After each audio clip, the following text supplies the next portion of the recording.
ओम गुरुर्ब्रह्मा गुरुर्विष्णु गुरुर्देव महेश्वरा गुरुर्साक्षात् परम ब्रह्म तस्मै श्री गुरुवे नमः।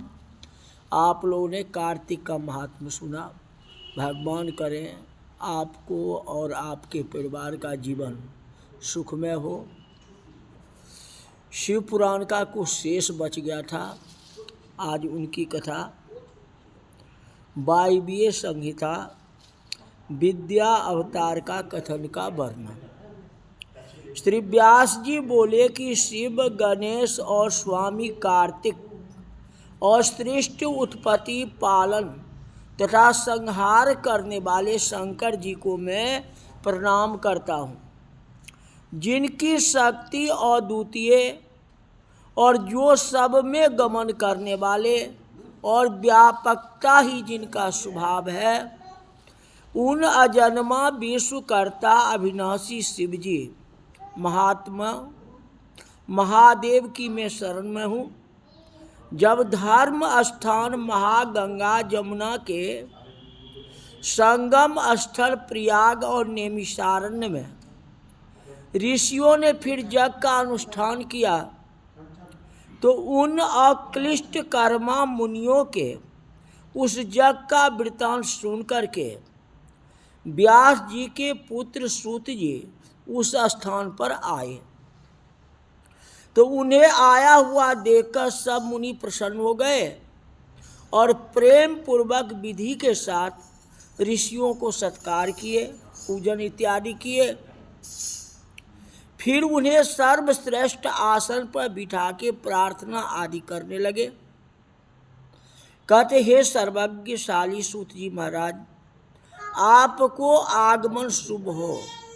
आप सब पुराण इतिहास को जानने वाले हमारे आश्रम पर पधारे हैं। हमारा अहोभाग्य है, कृपा करके हम लोगों को भी दिव्य कथा अमृत का पान कराइए। इस प्रकार मुनिगणों की प्रार्थनाओं को सुनकर के श्री सूत जी ने अपने मन में पहले भगवान शंकर श्री गणेश का ध्यान किया, फिर जगदम्बा पार्वती जी का और अपने गुरुदेव को प्रणाम करके बोले कि हे मुनियों, अब मैं आपको सब विद्याओं के रूप पुराणों के प्रकट होने का वृत्तांत सुनाता हूँ। कहते, पुराण क्या है? कहते, श्वेत कल्प के समय वायुदेव ने जो कुछ कहा था, उन्हीं शब्द और अर्थों से युक्त, न्याय से पूर्ण, शास्त्रों के अर्थों से शोभित तथा क्रम ही पुराण कहे जाते। 4 वेद, 6 शास्त्र, मीमांसा, न्याय, धर्मशास्त्र, सभी पुराण इत्यादिक में 14 प्रकार की विद्याएं हैं।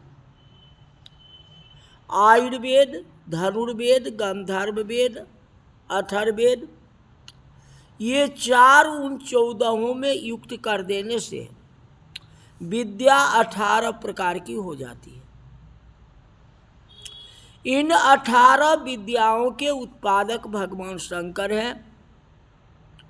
संसार को बनाने के लिए आपने प्रथम ब्रह्मा को उत्पन्न किया और ये 18 विद्या ब्राह्मणों को प्रदान की। ब्रह्मा की रक्षा के लिए विष्णु को शक्ति प्रदान की। विष्णु तो ब्रह्मा की रक्षा करने वाले मध्य पुत्र हैं। ब्रह्मा जी ने 18 विद्या पाके पुराणों को विस्तार किया। फिर ब्रह्मा जी के 4 मुखों में से 4 वेद उत्पन्न हुए। उसके बाद अन्य सभी शास्त्र पैदा हुए। कहते, हे ऋषिगण, इन पुराणों को स्वयं ब्रह्मा जी ने प्रकट करने वाले हैं, अतः इनको पढ़ना और समझना पृथ्वी के सभी लोगों के लिए कठिन था।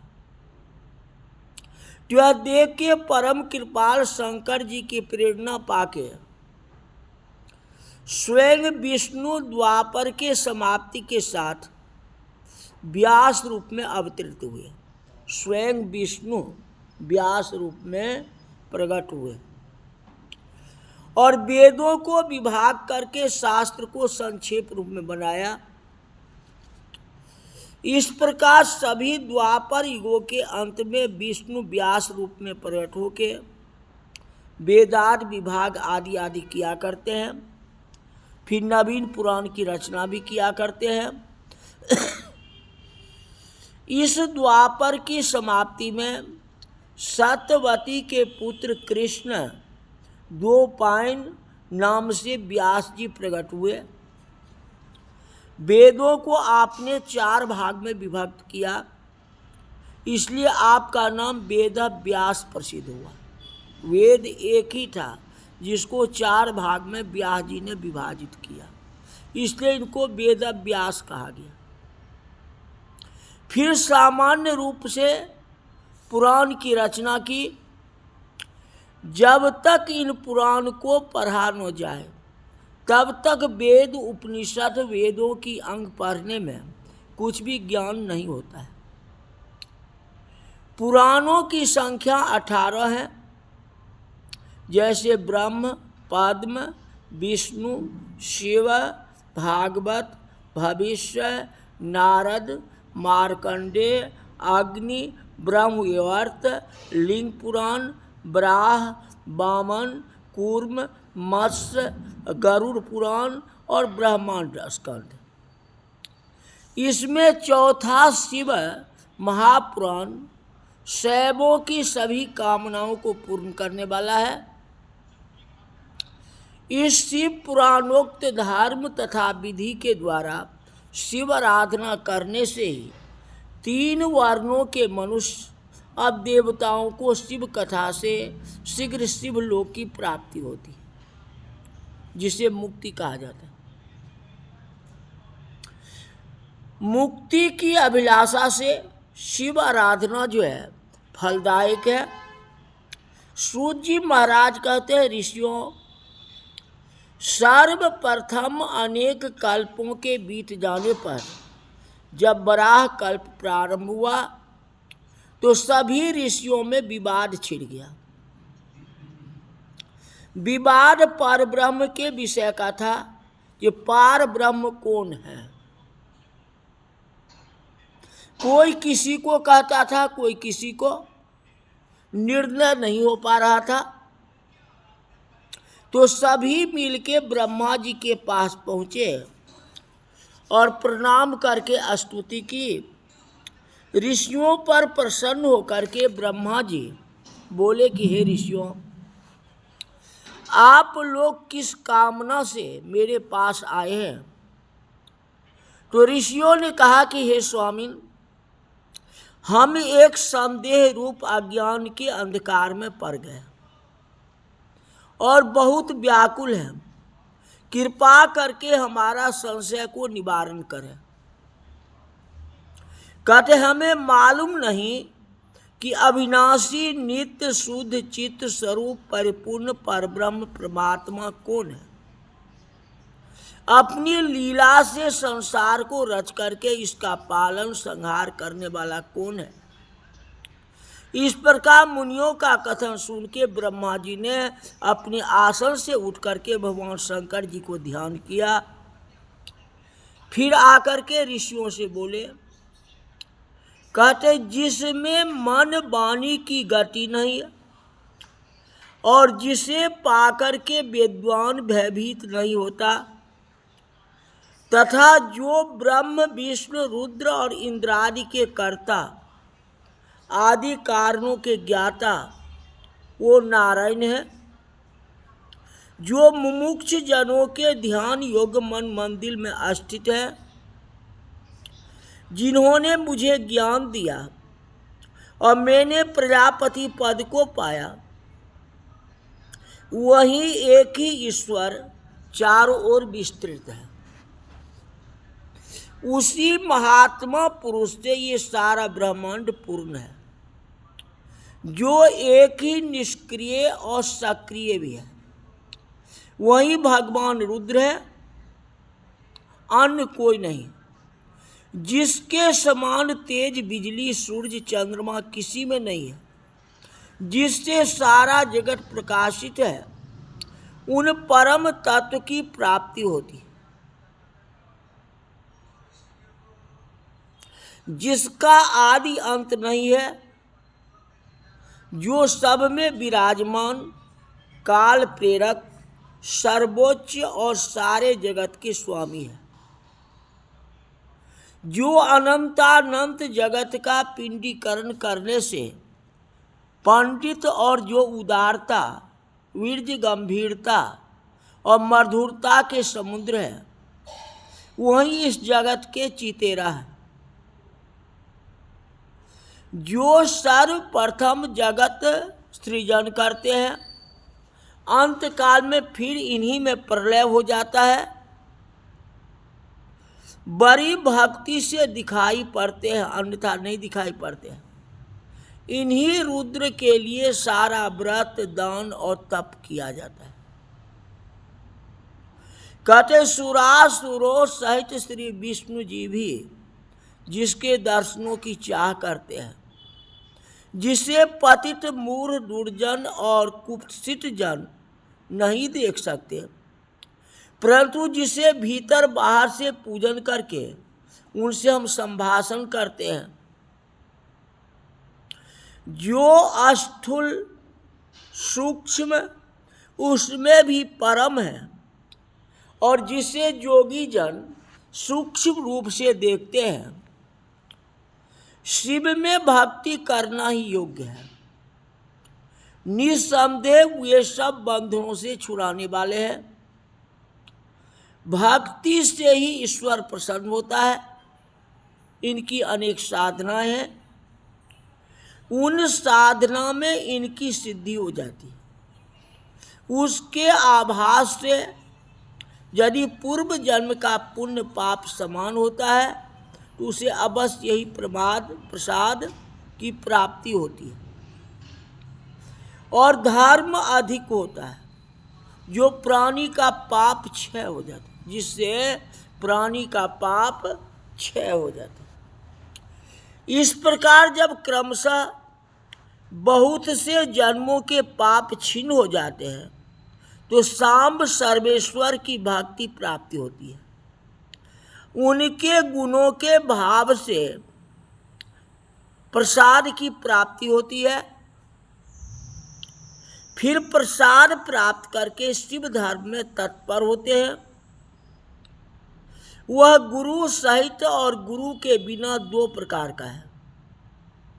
गुरु न करने वाले से गुरु किया हुआ 100 गुना अधिक है।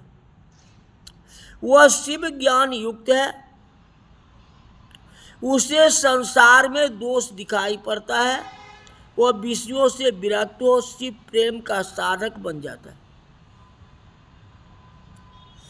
कहते उसे ध्यान और कर्म का ज्ञान हो, योग की प्राप्ति हो जाती है।